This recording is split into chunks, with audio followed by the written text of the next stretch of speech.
विद्या और मनोज की शादी की सालगिरह थी। उनके शादी को 1 साल हो गए थे। आज के दिन तो कुछ अच्छा बना लेती, ये क्या फीका और बेस्वाद खाना परोसा है। इससे अच्छा तो मैं किसी होटल में जाके खाना खा लेता। मैंने बहुत कोशिश की है आज अच्छा खाना बनाने की। कोशिश ही करती रहोगी या कभी बनाओगी भी अच्छा खाना? जी मुझे माफ कर दीजिए, मैं अभी कुछ बना देती हूँ। छोड़ो तुम विद्या, मैं ऐसे ही सो जाऊंगा। ऐसा मत कहिए प्लीज। दूसरी सुबह मनोज ऑफिस के लिए तैयार होते हुए विद्या को कहता है, आज टिफिन मत बनाना तुम, वैसे भी डस्टबिन में फेंक देता हूं मैं तुम्हारा टिफिन। और आज तो प्रियंका और मैं बाहर जा रहे हैं खाना खाने। विद्या उदास होकर बैठी है। उसकी सास आकर उससे बात करती है। माँ जी, मैं सच में कोशिश करती हूँ अच्छा खाना बनाने की, पर मनोज कभी भी मेरे खाने से खुश नहीं होता। इसमें तुम्हारी गलती नहीं है बहू, उसे क्या मालूम एक औरत को कितना सारा काम होता है।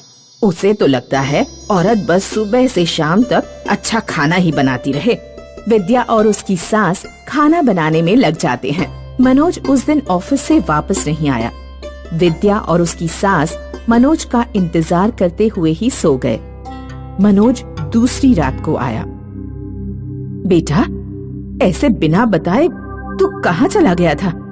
प्रियंका के साथ था, हमने डिनर बाहर ही कर लिया, इसलिए मैं लेट हो गया। और मैं घर आऊं भी तो क्यों, खाना तो मैंने उसके साथ ही खा लिया था। मनोज कमरे में जाकर सो गया। विद्या किचन में बैठी रो रही है और उसकी सास भी आंखों में आंसू लेकर उसके पास आती है। बहू, मुझे माफ कर दो, मेरी ही परवरिश में कोई कमी रह गई होगी कि ये लड़का ऐसा बेशरम और बदचलन बन गया। हे भगवान, क्या करूं मैं इस लड़के का, ये हम दोनों का महत्व समझेगा। हे अन्नपूर्णा माता, आप ही कोई आशीर्वाद दीजिए कि मेरे पति मेरे खाने से संतुष्ट हो जाएं और हमें छोड़कर कहीं और न जाएं। विद्या के चूल्हे के सामने एक मसाले का डब्बा प्रकट हो जाता है और चूल्हे से आवाज आती है, विद्या, खाने में इस मसाले का एक चुटकी डालो और अन्नपूर्णा माँ का जादू देखो।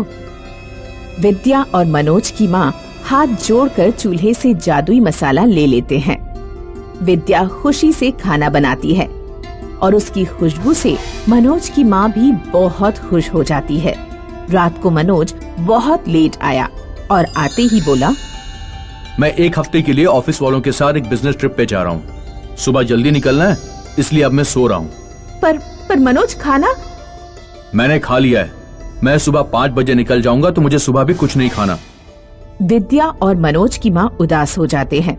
उन्होंने सोचा था अब आखिरकार मनोज उनके हाथ का खाना खाकर खुश हो जाएगा। दूसरी सुबह, इससे पहले कि विद्या और मनोज की माँ उठ पाते, मनोज घर से निकल चुका था। अब उन्हें अपने जादुई मसाले का कमाल देखने के लिए 1 हफ्ते का इंतजार करना था। रात का बचा हुआ खाना विद्या ने अपने पड़ोसियों को थोड़ा थोड़ा दे दिया। विद्या, ये कौन से होटल का खाना दिया है तुमने? मेरे बच्चे तो अपनी उंगलियां चाटते रह गए। हाँ बिल्कुल, मैंने तो इतना अच्छा खाना आज तक नहीं खाया विद्या बहन। ये कोई होटल नहीं, मेरे अपने हाथों से बना हुआ खाना है। मेरी मानो तो तुम एक होटल ही खोल लो, लोगों की लाइन लग जाएगी। बिल्कुल खोल लो एक होटल विद्या, गांव वाले चट कर जाएंगे तुम्हारा खाना। विद्या खुश होकर अपनी सास को सब बताने आती है। दोनों मुस्कुराते हुए बात करते हैं। अब विद्या जब भी खाना बनाती थी, पूरा गांव उसकी खुशबू से मोहित हो जाता था। कितने लोग उसके घर खाना चखने आए और सब ने विद्या को यही बोला कि उसे एक होटल खोल लेना चाहिए। आखिरकार सास बहू ने सोचा कि घर के आगे एक छोटा सा ठेला खोल सकते हैं। उन्होंने 2 ही दिन में एक ठेला खोल लिया और उनके ठेले के आगे गांव वालों की लाइन लगी होती थी। माँ, मनोज को गए हुए 1 हफ्ते हो गए। आज वो वापस आकर हमारे हाथ का खाना खाएंगे तो कितने खुश हो जाएंगे।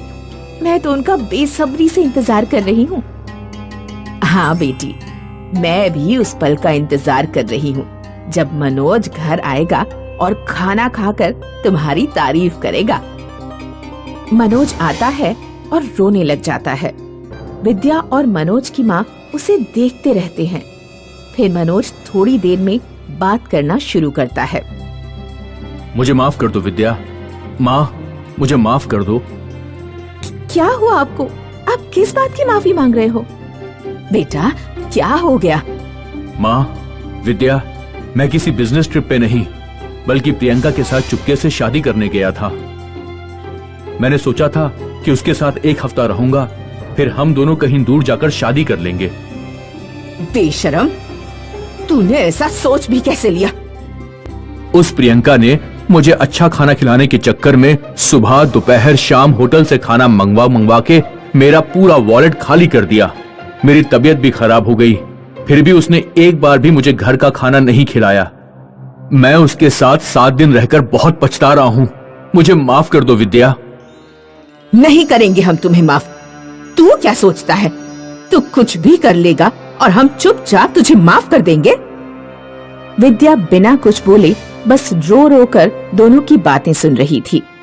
थोड़ी देर में विद्या बोली, मैंने क्या क्या नहीं किया तुम्हारे लिए मनोज, और तुमने इतनी आसानी से किसी और से शादी करने का सोच लिया। मैं फिर कभी तुम्हारे खाने की बुराई नहीं करूंगा विद्या, बस मुझे माफ कर दो इस बार। विद्या और मनोज की माँ ने मनोज को धक्के मारकर घर से बाहर निकाल दिया और जाते हुए मनोज अपने घर के आगे लगे खाने के ठेले पर लगी लाइन देखकर दंग रह गया। मनोज ने अपने घर के आगे लगी लाइन देख के खाना चखने का सोचा और वो खाना खा के दंग रह गया। ये खाना जो उसकी बीवी ने बनाया था वो हर होटल के खाने से अच्छा था। विद्या और उसकी सास मिलके जादुई मसाले की मदद से गांव के बड़े नामी होटल वाले बन गए और मनोज शहर में कहीं अकेले बैठ के अपनी किस्मत को कोसता रहा। जादुई चिमटा। राजस्थान के एक गांव में गौरव नाम का एक लड़का अपनी बूढ़ी नानी के साथ रहता था। गांव में नवरात्रा के अंतिम दिन भारी मेला लगा करता था। गौरव और उसके दोस्तों के बीच आज इस बात पर चर्चा हो रही थी कि मेले से कौन क्या क्या लेकर आएगा। मैंने अपने पापा से मेले के लिए पूरे 5,000 रुपए मांगे हैं। मैं सबसे ऊंचा वाला झूला झूल कर आऊंगा और अपने लिए एक साइकिल खरीद कर लाऊंगा। मैं सर्कस घूम कर आऊंगा और जीन्स की पैंट लेकर आऊंगा। गौरव, तू क्या लेकर आएगा? मैं भी जरूर कुछ न कुछ लेकर आऊंगा। कुछ न कुछ का क्या मतलब है? मुझे तो लग रहा है तू कुछ नहीं ला पाएगा। तेरी गरीब नानी तुझे 5 रुपए से ज्यादा नहीं दे पाएगी और 5 रुपए में कुछ नहीं मिलता है, समझे? गौरव अपने घर गया और उसने अपनी नानी से कहा, नानी, मैं मेला घूम कर आना चाहता हूँ। हाँ बेटे, जरूर घूम कर आओ, लेकिन मेले में खो मत जाना। रास्ता तो देखा है ना तुमने? नानी, अब मैं कोई छोटा बच्चा नहीं हूँ। मैंने गांव के सारे रास्ते देखे हैं। आप मुझे बस पैसे दे दीजिए। गौरव की नानी ने गौरव को 50 रुपए दिए। मेला 3 दिन बाद लगेगा, तब तक ये पैसे अपने पास संभाल कर रखना।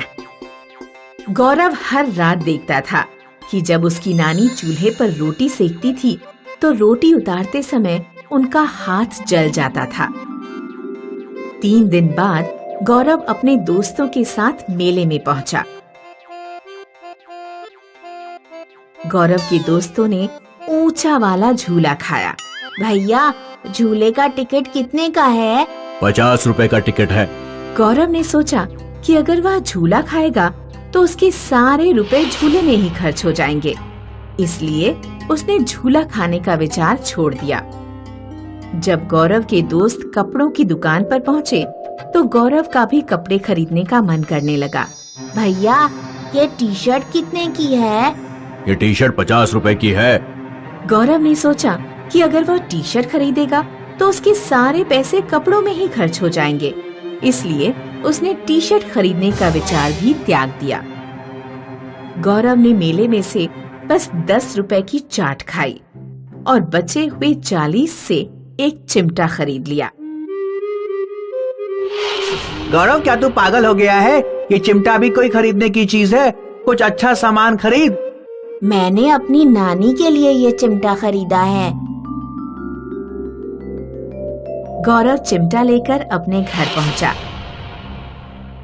बेटे, तुम अपने लिए कोई सामान खरीद कर नहीं लाए, और ये चिमटा किस लिए खरीद कर लाए हो? नानी, मैं रोजाना देखता हूँ कि रोटी सेकते समय आपका हाथ जल जाता है, इसलिए मैं आपके लिए ये चिमटा लेकर आया हूँ। गौरव की नानी की आंखों में आंसू आ गए। तुम तो बहुत समझदार हो। आज मैं तुम्हें बाजरे की कुरकुरी रोटी खिलाऊंगी। उस रात जब गौरव की नानी ने चिमटे के द्वारा चूल्हे से रोटी बाहर निकाली, तो एक रोटी के अंदर से दूसरी रोटी निकल आई। यह देखकर गौरव की नानी चौंक गई। नानी ने दोबारा रोटी बाहर निकालने की कोशिश की तो फिर से वही हुआ। रोटी में से एक और रोटी निकल आई। इस चिमटे में तो कोई जादू लगता है। चिमटा एक ही रोटी से हजारों रोटियां निकाल सकता था। नानी, ये चिमटा तो एक रोटी से हजारों रोटियां बना सकता है। इतनी सारी रोटियों का हम क्या करेंगे? हम गांव के गरीब लोगों को ये रोटियां बांट देंगे, और आज से हम रोजाना यही किया करेंगे।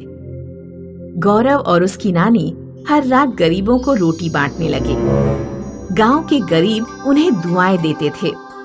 गांव में दीनदयाल चौधरी नाम का एक सेठ रहता था। दीनदयाल का मुंबई में ढाबा चलता था। वह कभी कभी गांव में रुकने आता था। इस बार जब वह गांव आया तो उसने गांव वालों से जादुई चिमटे की बात सुनी। जादुई चिमटा जो एक ही रोटी से हजारों रोटियां बना सकता है, अगर वो चिमटा मेरे हाथ लग जाए तो फिर मजा ही आ जाएगा। रोटी बनाने का सारा खर्चा बच जाएगा और मुझे धंधे में खूब प्रॉफिट होगा। एक दिन दीनदयाल गौरव के घर पहुंचा और गौरव की नानी से बोला, अम्मा, आप तो बूढ़ी हो गई हैं, कुछ साल और जिएंगी, और आपका एक ही पोता है। मैं आपके इस चिमटे के 1 लाख दे सकता हूँ। आपके और आपके पोते की जिंदगी संवर जाएगी। उन गरीबों को खाना खिला खिला कर आपको कुछ भी हासिल नहीं होगा। 1 लाख ले लो और अपना चिमटा मुझे दे दो। नहीं नहीं, मैं ये चिमटा तुम्हें नहीं बेचूंगी। गरीबों को खाना खिलाकर मुझे जो संतुष्टि मिलती है वो रुपयों से कभी नहीं मिल पाएगी। दीनदयाल काफी देर तक गौरव की नानी को मनाता रहा, लेकिन गौरव की नानी ने चिमटा नहीं बेचा। आखिरकार दीनदयाल नाराज होकर वहाँ से चला गया। जब घी सीधी उंगली से ना निकले तो उंगली टेढ़ी करनी पड़ती है। अब चिमटा भी मेरा होगा और इस बुढ़िया को फूटी कौड़ी भी नहीं मिलेगी। दीनदयाल ने 3-4 बदमाशों को बुलाकर उन्हें कुछ रुपए दे दिए और उनसे चिमटा छीन लाने को कहा। एक रात बदमाश गौरव के घर घुस गए। खटपट की आवाज सुनकर गौरव की नानी समझ गई कि घर में कोई घुस आया है। नानी, लगता है हमारे घर में चोर घुस आए हैं। हमें क्या करना चाहिए? तुम चिंता मत करो। गौरव की नानी ने गौरव को चिमटे से पकड़ा और गौरव के अंदर से एक और गौरव निकाल दिया।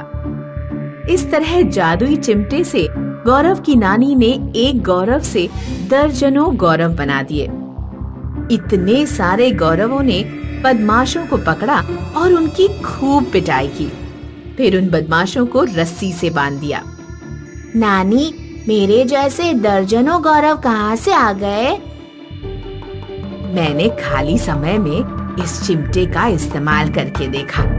ये चिमटा सिर्फ एक रोटी से कई रोटियां नहीं, बल्कि हर चीज से उसके जैसी हजारों चीजें बना सकता है।